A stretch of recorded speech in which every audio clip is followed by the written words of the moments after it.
Hey WhatsApp lovely people, welcome back to my channel. আপনি কি জানেন মাকড়সার জালে এত শক্তি থাকে যে একটা দ্রুত গতিতে ছুটে চলা প্লেনকেও থামাতে পারে? কিন্তু কিভাবে? আর আপনি কি জানেন ঝাল কিছু খাওয়ার পর যখন ঝাল লেগে যায় তখন পানি পান করলে ঝাল কমে না, বরং আরো বেড়ে যায়? কিন্তু কেন? আর আমেরিকান স্পেস এজেন্সি নাসাতে প্রত্যেক মিশনের আগে বাদাম খাওয়ার নিয়ম কেন রয়েছে? এমন একজন ব্যক্তি যে তার হাতের লেখা সুন্দর করার জন্য বিশ্ব রেকর্ড করে ফেলেছে। কিন্তু কি সেই বিশ্ব রেকর্ড? নিশ্চিত মৃত্যু, যেন মঙ্গল গ্রহে যাবে এই মেয়ে, কিন্তু সে আর কখনোই পৃথিবীতে ফিরে আসতে পারবে না। কিন্তু কেন? যদি আপনি এসব ফ্যাক্ট গুলো না জানেন তাহলে এই ভিডিওটা আপনার জন্য। নাম্বার 1, আপনি কি জানেন আমেরিকান স্পেস এজেন্সি নাসার সায়েন্টিস্টরা কোনো মিশন শুরু করার আগে বাদাম খায়? এটা শুনতে আশ্চর্য মনে হলেও এটাই সত্যি। আসলে তারা এটা মনে করে কোনো মিশন শুরু করার আগে যদি তারা বাদাম খায় তাহলে তাদের সেই মিশন সাকসেস হওয়ার চান্সেস অনেক বেড়ে যায়। আসলে এর পিছে একটা মজার কাহিনী রয়েছে। 1960 সালে আমেরিকান স্পেস এজেন্সি নাসা তাদের রেঞ্জার 7 নামের এয়ারক্রাফটকে ওড়ানোর মিশনে 6 বার ফেল হয়ে গিয়েছিল, কিন্তু সপ্তমবার তারা এই মিশনে সফল হয়। কিন্তু পরবর্তীতে তারা জানতে পারে যখন সপ্তমবারের মতো সেই এয়ারক্রাফটকে ওড়ানো হচ্ছিল তখন ডিক ওয়ালেস নামের একজন কর্মচারী সেখানকার সবার টেনশন কমানোর জন্য সবাইকে বাদাম খাওয়ার জন্য দিয়েছিল। ব্যাস তখন থেকেই নাসার বিজ্ঞানীরা বাদাম খাওয়ার এই নিয়মটা পালন করে আসছে।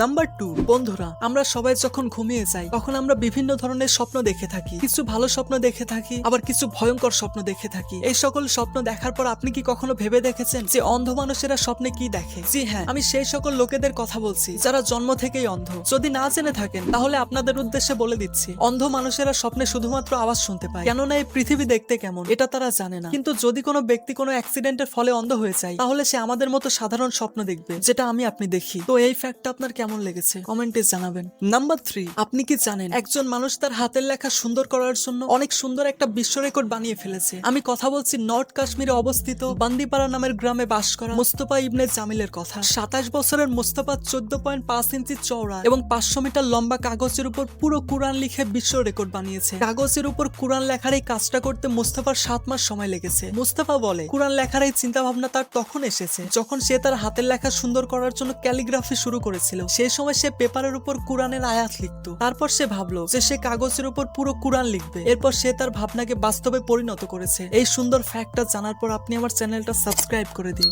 নাম্বার 4, বন্ধুরা, এই মেয়েটা হলো এলিসা কার্সন, আর সে কোনো মডেল না, ইনি হচ্ছে একজন অ্যাস্ট্রোনট। এই মেয়েটা মার্স বা মঙ্গল গ্রহে যাওয়া পৃথিবীর প্রথম মানুষ। এখনো যায়নি, তবে খুব শীঘ্রই যাবে। কিন্তু আপনি শুনলে অবাক হবেন, এই মেয়েটা মঙ্গল গ্রহে তো যাবে কিন্তু কখনোই আর পৃথিবীতে ফিরে আসতে পারবে না। আসলে আমেরিকান স্পেস এজেন্সি নাসা 2030 সালের মধ্যেই মঙ্গল গ্রহে মানুষ পাঠানোর ব্যবস্থা করছে, আর এদের মধ্যে একজন হলো এলিসা কার্সন। কিন্তু এটা একটা ওয়ান ওয়ে মিশন, কেননা পৃথিবীর মানুষেরা মার্সে যাওয়ার টেকনোলজি আবিষ্কার করেছে, কিন্তু মার্স থেকে ফিরে আসার টেকনোলজি এখন পর্যন্ত মানুষের কাছে নেই। এলিসা কার্সন এটা খুব ভালো করেই জানে সে যদি একবার মার্সে যায় তাহলে সে আর কখনোই পৃথিবীতে ফিরে আসতে পারবে না। তবুও এলিসা মার্সে যাওয়ার জন্য প্রতিনিয়ত ট্রেনিং করে যাচ্ছে। এখন তার বয়স 22 বছর। এলিসা না কখনো বিয়ে করবে আর না কখনো রিলেশনশিপে জড়াবে, এবং এলিসার বাবা তাকে ছোটবেলায় বলে দিয়েছিল যে তাকে মার্সে যেতে হবে। এরপর থেকে এলিসা মার্সে যাওয়ার জন্য নিজেকে তৈরি করছে। তো আপনি এলিসার ব্যাপারে কি ভাবেন কমেন্টে জানাবেন। নাম্বার 5, বন্ধুরা, আপনারা তো মাকড়সার জাল অবশ্যই দেখেছেন, যেটাকে আমরা ঝাড়ু কিংবা অন্য কোনো জিনিস দিয়ে পরিষ্কার করে থাকি। কিন্তু আপনি কি কখনো ভেবে দেখেছেন যে একটা মাকড়সার জাল দ্রুত গতিতে ছুটে চলা প্লেনকে থামানোর ক্ষমতা রাখে? হ্যাঁ, ঠিকই শুনেছেন। যদি আপনি ভেবে থাকেন এটা কিভাবে সম্ভব, তাহলে আমি আপনাদেরকে বলে দিচ্ছি, যদি মাকড়সার জাল দিয়ে পেন্সিলের মতো মোটা রশি বানানো যায় তাহলে সেই রশি দিয়ে বোয়িং 747 এর মতো প্লেনকে থামানোর ক্ষমতা রাখবে। আর যদি বোয়িং 747 এর স্পিডের কথা বলা হয় তাহলে এই প্লেনের স্পিড 988 কিলোমিটার/আওয়ার। এত গতি হওয়ার পরেও মাকড়সার জাল দিয়ে বানানো সেই রশি দিয়ে এই প্লেনকে থামানো সম্ভব।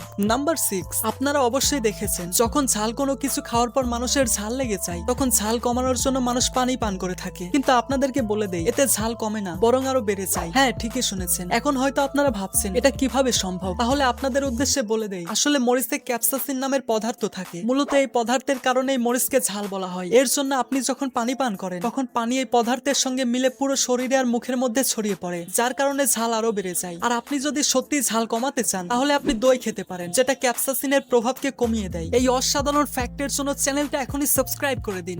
নাম্বার 7, এবার আমি আপনাদেরকে যে ভিডিওটা দেখাতে চলেছি সেই ভিডিওটা দেখলে আপনার মনে হবে যে এটা কোনো বাচ্চার ভিডিও, কিন্তু আপনাদের উদ্দেশ্যে বলে দেই এটা কোনো রিয়েল বাচ্চা না। জি হ্যাঁ, ঠিকই শুনেছেন, এটা হলো হাইপার রিয়ালিস্টিক সিলিকন বেবি, যেটাকে সেই সকল কাপলদের জন্য বানানো হয়েছে যাদের বাচ্চা কোনো কারণে তাদের থেকে হারিয়ে গেছে অথবা মারা গেছে। আসলে এগুলো বানানো এক ধরনের প্রপার আর্ট, যেগুলোকে রিয়ালিস্টিক বানানোর জন্য এগুলোর মধ্যে প্রপার মেকানিজম লাগানো হয়েছে, যার সাহায্যে এগুলো সেগুলো ফেসিয়াল এক্সপ্রেশনও দেয়। এসব তো ঠিক ছিল, কিন্তু বর্তমানে অ্যাডাল্ট ডলও বানানো হচ্ছে। আর সবচেয়ে অবাক করা বিষয় হলো কিছু মানুষ এসব ডলকে বিয়েও করছে।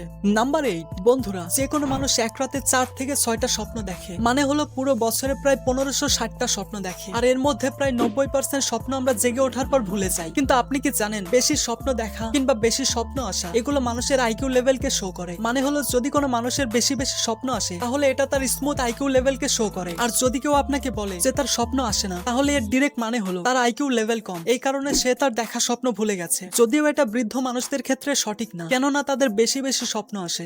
নাম্বার 9, এই অক্টোপাসের ব্যাপারে ইন্টারেস্টিং তথ্য যেগুলো জানার পর মানুষেরা ভাবতে বাধ্য হয়ে যায়। এটা এমন একটা সামুদ্রিক ক্রিয়েচার যেটা খুব ছোট থেকে ছোট জায়গা থেকেও খুব সহজে বের হয়ে আসতে পারে। মানে আপনি এই অক্টোপাসকে যদি কোনো ক্ষুদ্র জায়গাতেও রেখে দেন তাহলে সে খুব সহজেই সেখান থেকে বের হয়ে আসতে পারবে। কিছু কিছু ক্ষেত্রে এই অক্টোপাসের আইকিউ লেভেল মানুষের চেয়ে অনেক অনেক বেশি হয়ে থাকে। এটা খুব ভালো প্রবলেম সলভার হয়ে থাকে। আর এই অক্টোপাসের আইকিউ লেভেল 73 হয়। পুরো দুনিয়াতে এত আইকিউ লেভেল আর কোনো প্রাণীর হয় না। এই অক্টোপাসকে দেখতে সামান্য সামুদ্রিক ক্রিয়েচারের মতো হলেও এটা বড় থেকে বড় গোলক ধাঁধারও সমাধান করতে পারে। একটা সাধারণ অক্টোপাসের মধ্যে যতটা বিষ থাকে সেই বিষ দিয়ে 26 জন মানুষকে মারতে পারবে। আর এখন আমি অক্টোপাসের বিষয়ে যে তথ্যটা আপনাদেরকে জানাতে চলেছি সেটা জানলে আপনারা হতবাক হয়ে যাবেন। আমরা সবাই জানি প্রত্যেক প্রাণীর একটা হার্ট আর একটা ব্রেইন হয়ে থাকে, কিন্তু অক্টোপাসের ক্ষেত্রে এটা ভিন্ন। কেননা অক্টোপাসের 3টা হার্ট এবং 9টা ব্রেইন থাকে। এর একটা প্রধান মস্তিষ্ক থাকে আর বাকি 8টা ব্রেইন বা মস্তিষ্ক তার বাহুতে থাকে। আর এটাই কারণ তার বাহু দিয়ে সে কঠিন থেকে কঠিন কাজ খুব সহজেই করে ফেলে। নাম্বার 10, এটা হলো টাইটানোবোয়া। টাইটানোবোয়া পৃথিবীতে রাজত্ব করা সব থেকে বড় সাপ, যেটা এত বড় ছিল যে মুহূর্তের মধ্যেই বড় থেকে বড় জীবজন্তুকে খেয়ে ফেলতো। এই সাপ আজ থেকে 60 মিলিয়ন বছর আগে অ্যামাজনের রেইন ফরেস্টে পাওয়া যেত। কিন্তু কিছু কিছু রিসার্চারদের দাবি হয়তো টাইটানোবোয়া আজও অ্যামাজনের রেইন ফরেস্টে থাকতে পারে, কেননা অ্যামাজনের রেইন ফরেস্টের গাছপালা এতটাই ঘন এবং বড় হয়ে থাকে যে এই সাপকে খুব সহজেই লুকিয়ে রাখতে পারবে। আপনি জানলে অবাক হবেন, টাইটানোবোয়া 50 ফিট লম্বা এবং 4 ফিট চওড়া ছিল, যার ওজন 2500 পাউন্ড অর্থাৎ প্রায় 1500 কেজি। আর এই সাপের পছন্দের শিকার ছিল কুমির। 2009 সালে কলম্বিয়ার একটা খনিতে খোদাই করার সময় এই সাপের স্কেলেটন অর্থাৎ কঙ্কাল পাওয়া যায়, যেটা দেখে আপনি আন্দাজ করতে পারবেন যে এই সাপ আসলে কতটা বড় ছিল। টাইটানোবোয়ার বর্তমান বংশধর হিসেবে দেখা যায় অ্যানাকন্ডা এবং পাইথনের মতো বড় সাপকে। নাম্বার 11, আপনি কি জানেন পৃথিবীতে এমন 2টা সমুদ্র রয়েছে যে সমুদ্র দুটোর পানির রং আলাদা, কিন্তু সবচেয়ে অবাক করা বিষয় হলো এই সমুদ্র দুটো পাশাপাশি হওয়ার পরেও এই দুই সমুদ্রের পানি কখনোই একে অপরের সঙ্গে মিলিত হয় না। আর এটাকে বলা হয় গালফ অফ আলাস্কা। আপনি যতই এই দুই সমুদ্রের পানিকে একসঙ্গে মেলানোর চেষ্টা করেন এই পানি আবারও আলাদা হয়ে যাবে। গালফ অফ আলাস্কাতে 2টা মহাসাগর মিলিত আছে, একটা প্রশান্ত মহাসাগর আর একটা আটলান্টিক মহাসাগর। আর এই দুই সাগরের পানি কখনো একসঙ্গে মিলিত হয় না। আসলে আটলান্টিক মহাসাগরের পানিতে সল্টের মাত্রা অনেক বেশি, এই জন্য এর ডেন্সিটিও বেশি হয়। আর অপরদিকে প্রশান্ত মহাসাগরের পানিতে সল্টের মাত্রা খুবই কম, এই জন্য সেই পানির ডেন্সিটিও অনেক কম হয়, যেই জন্য এই দুই মহাসাগরের মাঝে পানির বর্ডার তৈরি হয়েছে। আর এটাই কারণ এই দুই মহাসাগরের পানি কখনোই একসঙ্গে মিলিত হয় না। তো এই বিষয়ে আপনার কি মতামত অবশ্যই কমেন্টে জানাবেন। এইরকম মজার মজার ফ্যাক্ট ভিডিও দেখার জন্য চ্যানেলের সঙ্গেই থাকুন। আর আপনি কোন বিষয়ে ফ্যাক্ট ভিডিও দেখতে চান কমেন্টে জানাবেন। Thanks for watching.